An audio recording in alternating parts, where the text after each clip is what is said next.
Hello guys, and welcome back to my channel. So today I thought I would compare two traditionally published novels and two indie published novels. So we will start with the two traditionally published. So the first book is 50 Shades of Grey. The length for this is 514 pages, and as you can see I rated this 2 stars. I didn't like anything to do with 50 Shades. I didn't think it was a constructive book. However, when it comes to length, I didn't feel like it was unnecessarily long. Even though there was really no plot and there was no character development, there wasn't any scene that I felt like didn't need to be there, if that makes sense. Every single scene had some sort of reason, albeit a stupid one. So there wasn't any scene that I didn't think had its place. Let's go on to the writing. As you can see, I rated this a 1 star. If you're more interested in me diving into 50 Shades, I do have a spoiler-free review where I talk about my feelings on this, and I'll put it in the description below. But the writing was very, very bad, and honestly, if I could rate it 0, I would, because it's very repetitive and childish writing. I think that the subject matter is very adult and the writing was very juvenile. Next is plot. I don't have a rating for this because I honestly don't know that 50 Shades had a plot. There wasn't really a point to it, and it didn't follow any clear path to get to a destination. So I didn't really feel like there was a plot, so I can't really give it any stars. And then last is characters. The characters in 50 Shades were a 1 star out of 5. They were very stereotypical. Anastasia kind of fit the virginal trope. She was very goody two-shoes and she very much was judgmental. Christian fit the bad boy with a dark past umbrella, and he didn't really have anything beyond that as far as qualities or personality. And then the side characters are pretty irrelevant. I mentioned in my review that I felt like all of the side characters could have been combined into one person and honestly wouldn't have changed the story in any way. And so this book for me as a whole got a 1 out of 5 stars.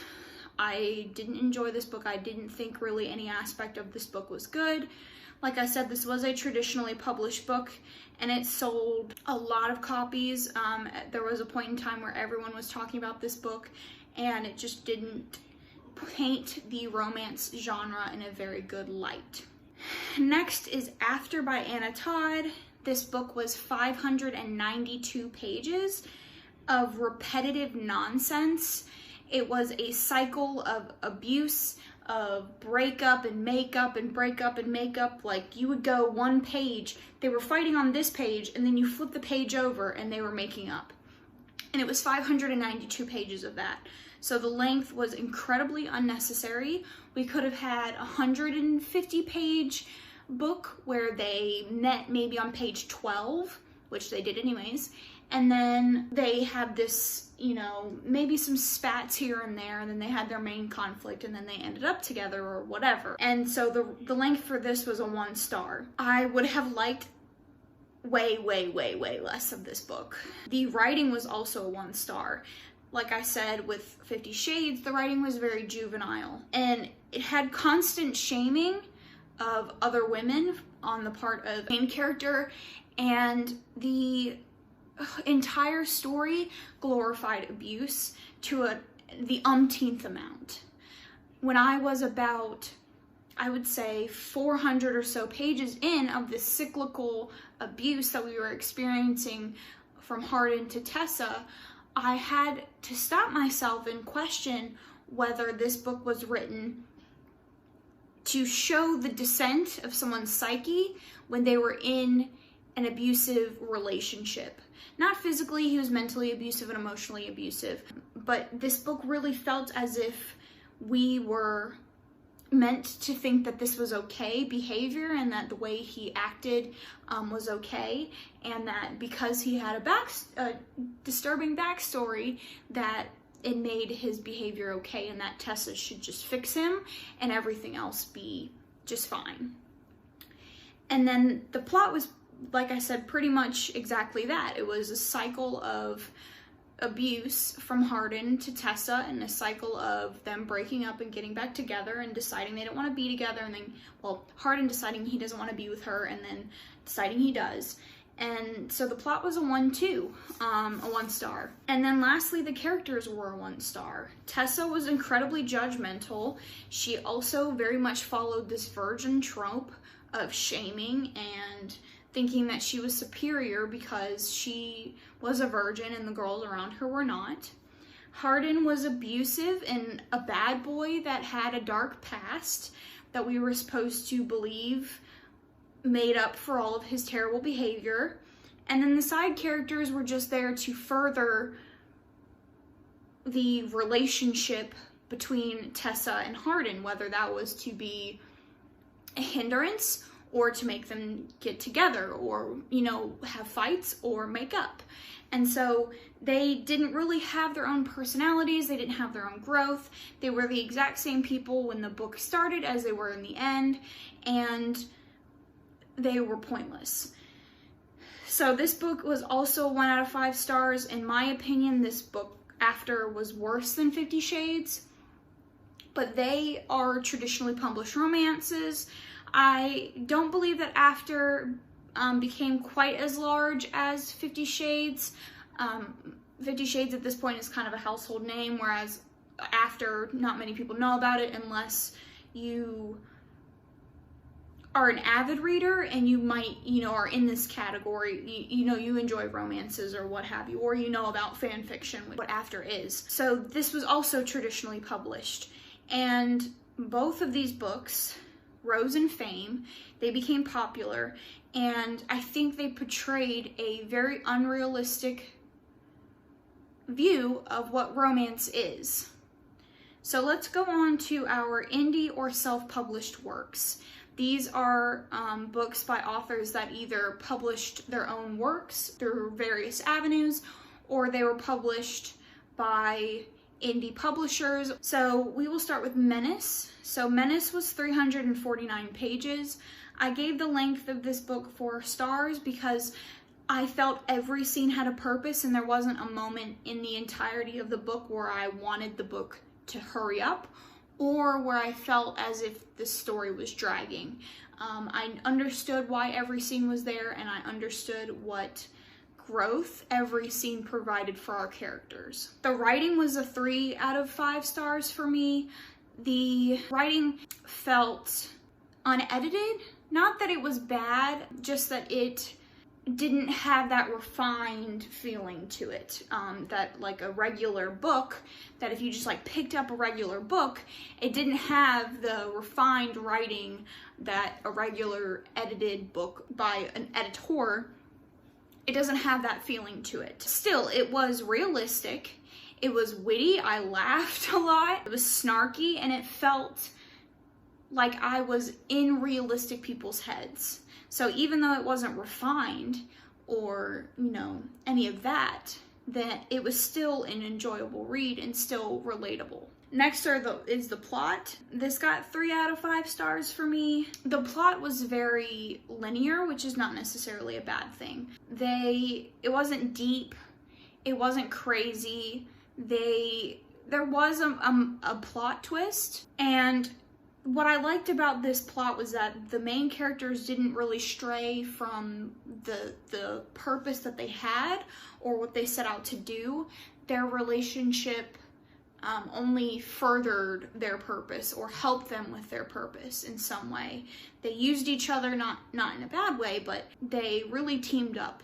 And I think that really solidified the plot for me because the romance was not a hindrance to their life. It made their life better. And then last is the characters. The characters for me were a 4 out of 5 stars.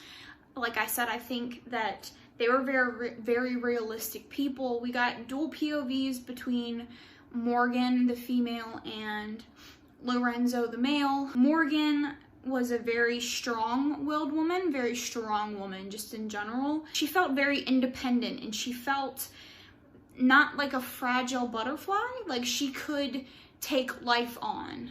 And Lorenzo was this bad guy that had a bad reputation, that you can see the way he cares, and you can tell that he will do anything for the people that he loves or that he cares about. And I think they were both very realistic people, and they responded to situations how I felt like they would respond given their backstory and their history and things like that. So on a whole, this book was a 4 out of 5 star for me. So last is Birthday Girl by Penelope Douglas. This book was a 5 out of 5 stars for me in general. I couldn't get this book out of my head. I was just so invested in this book. I read it in about 8 hours, and it's 407 pages. I picked it up, I think, on a Tuesday night, and I finished it by 1 p.m. Wednesday. I really just devoured this book, and every single aspect of it was great for me. Length, I gave a 4 out of 5 stars. It was the proper amount of time given to the characters to develop a relationship and grow in their relationship, but also grow as people. The writing was very differentiated. I didn't feel like I was in one person's head, even though it was dual POV. Sometimes you can't really tell the difference between a character's voice, like their own head, and I really could. I could tell that I was in Pike's head, or I could tell that I was in Jordan's head. And the writing was very smooth. It wasn't choppy, it didn't feel forced. It felt, the dialogue specifically felt like normal conversations. The plot, I gave a 5 out of 5 stars. The story basically just follows these two people's relationships, the struggles that they have, etc. And there was no lull. There were no events that I felt weren't needed, or that I was like, okay, well, you know, how does that help the character? Why did they go through that? I understood every scene and impact that it was having on the character themselves. And then lastly, the characters themselves got 5 out of 5 for me. I loved every character. I think every character sparked some emotion in me. Jordan, she felt very fierce, and she felt strong, and I admired her work ethic. And Pike was just this father figure that just was so protective and so lonely, and you could feel every facet of their being, and you could feel their good side and their bad side, and they were just so realistically people, and we were following their realistic lives. And the side characters were great. I mean, Pike's son was just so irritating the whole time. Like, I had an emotional reaction to the side characters and what they were doing, and I don't think that they were just there to further the relationship that we were seeing. They were there in these people's lives. They were there to be family, or they were there for a purpose. They weren't just there to start an argument between our main couple or something like that. And they couldn't just all be squeezed together into one character and it not make a difference. Like, every person was there for a reason. And so this book, like I said, was a 5 out of 5 as a whole for me. Originally I rated it 4 out of 5, but because of how much it stuck with me, and because of how much I thought about it afterwards, I made the decision to bump it to a 5 out of 5. That's not an objective decision. This might not be a 5 out of 5. It's not perfect in every way. Like, a book that I rated 5 out of 5 is The Night Circus, and you know, it's not the same. The 5 out of 5 for Birthday Girl was an emotional decision on my part. But as you can see, you have two books that are traditionally published that put a brand or put a face onto the romance genre. And they kind of portray to non-romance readers that this is what romance contributes to the literary community. And it's not accurate, because you come across books like Menace or Birthday Girl who have men that are protective and they're loving and they have these multifaceted personalities, and women aren't just supposed to be weak and virginal, and romance isn't just women trying to fix men. It's lives, it's people growing together, it's people growing in love. And I think when we put books like 50 Shades, or more specifically After, as kind of our figurehead in romance, that we're really doing a disservice. Am I saying that you can't enjoy 50 Shades? No. Am I saying you can't enjoy After? No. You are entitled to love whatever book you want to love, and you shouldn't feel any shame about liking these books. But it's important to realize that the romance genre is a massive thing. And so if you are trying to get into romance and you read a book where the guy is very one-dimensional, or everyone fits into these tropes and you're getting nothing, push on and try more, because this is not all there is. You can go from a very one-dimensional, surface level story to just this whole experience and this story that will leave you thinking and leave you excited for more and wanting to reread it or read more. And so this is something that I wanted to do when I first started BookTube, was because I wasn't a romance reader personally. So when I got into BookTube, I decided that I wanted to kind of fight this stigma that I had, that I feel a lot of people have, that romance doesn't have a place. And there are booktubers out there that, you know, either throw romance into their monthly thing, or they say, you know, I like romance, but my favorite is this because I want more. There is more. There is more out there. There is something that you can find that you love. Everything under the sun that you can possibly imagine.